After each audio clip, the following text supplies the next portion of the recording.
यहां कल से बहुत चर्चा हो रही कि साहब माननीय सदस्य ये गैस सब्सिडी तेल कंपनियों को सरकार सब्सिडी दे रही है, इसलिए ये खर्चा जो है सप्लीमेंट्री डिमांड्स लाना जरूरी है। मैं आपके माध्यम से माननीय मंत्री जी से सिर्फ इतना पूछना चाहूंगा कि क्या ये सही है कि जो रशिया से क्रूड ऑयल हम लोग सब्सिडाइज्ड रेट्स पर इंपोर्ट कर रहे हैं, ऑलमोस्ट 32% सब्सिडाइज्ड रेट पर रशिया से क्रूड इंपोर्ट हो रहा है। आखिर ऐसी कौन सी वजह है कि जो भारत सरकार की जो ऑयल कंपनीज हैं वो डायरेक्ट इंपोर्ट क्यों नहीं कर रही? क्या यह सच नहीं है कि आपके सरकार के जो खास जिन पर आशीर्वाद रहता है 2-3 कॉरपोरेट्स पर, वो लोग सस्ते दाम पर रशिया यूक्रेन वॉर का फायदा उठा करके रशिया से क्रूड इंपोर्ट कर रहे हैं 32% सब्सिडाइज्ड रेट पे, और फिर उसको रिफाइन करके एक्सपोर्ट कर रहे हैं यूरोपियन यूनियन वगैरह में। तो ये जो विंडफॉल गेन जो चंद खासतौर से रिलायंस और एसआर की नायरा दो कंपनीज का कितना बड़ा विंडफॉल गेन हो रहा है, इस पर सरकार जो है क्या कहना चाहेगी? क्यों नहीं सरकार की तेल कंपनियां डायरेक्ट ये काम करती, ये बिजनेस करके, और हमारे जो गरीब जनता जो डीजल पेट्रोल 100 रुपए लीटर पर खरीद रही है, उसका फायदा अगर उसको पहुंचे तो मैं समझता हूं कि 50 रुपए लीटर डीजल और पेट्रोल आम जनता को मिल सकता है। मैं जो है, अब मुझे पता नहीं किसकी कंपनी है, शायद जिसके लिए आप पहले काम करते थे एसआर की होगी, मुझे नहीं मालूम किसकी है। मैं सिर्फ इतना कहना चाहता हूं माननीय सभापति महोदय कि हम लोग यहां पर इतनी बड़ी बड़ी बात कर रहे हैं। इस सरकार ने, अभी बात हुई इकोनॉमिक पैरालाइसिस की, आज कौन सा इकोनॉमिक पैरालाइसिस नहीं है? आज तो गब्बर सिंह टेरर से सारे छोटे मोटे व्यापारी परेशान हैं। आप भी आते हैं सर, पिछले 3 दिन पहले मेरठ में भी वही हाल था, अमरोहा में भी वही था, बरेली में भी वही था।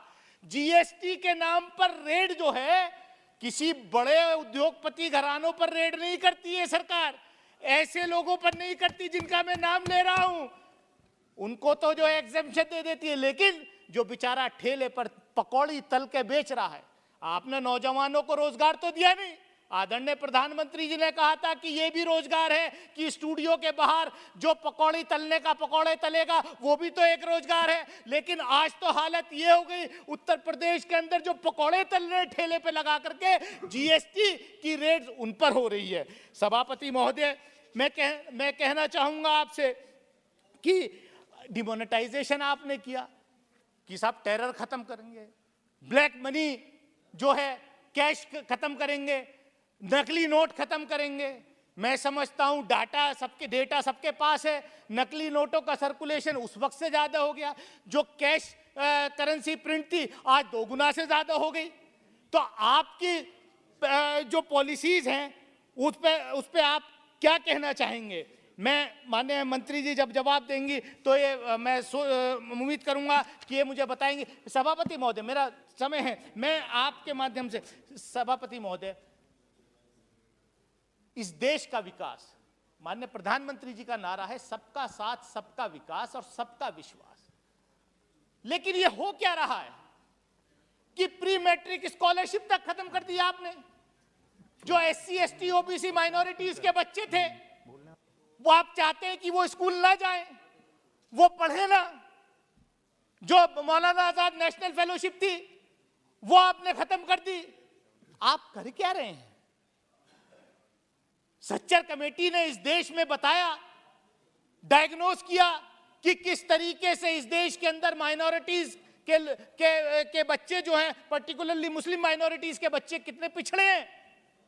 वो स्कूल नहीं जा पाते। रंगनाथ मिश्रा कमीशन ने उसका इलाज किया।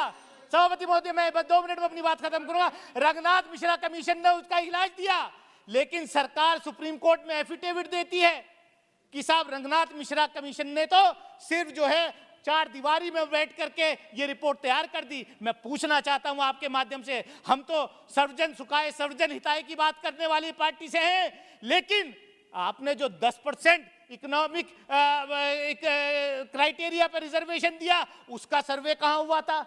वो कौन सा कमीशन था जिसने सर्वे दिया? उनको आपने रिजर्वेशन दिया। मैं सभापति महोदय, मैं इन्हीं बात के साथ मैं आपके माध्यम से चाहूंगा कि जो प्री मैट्रिक स्कॉलरशिप्स है उनको बहाल किया जाए। जो SC ST माइनॉरिटीज के OBC के बच्चों को जो पढ़ाई से रोकने की कोशिश की जा रही है, मैं माननीय वित्त मंत्री से चाहूंगा कि वो उसको बहाल करने का काम करें। बहुत बहुत शुक्रिया, धन्यवाद।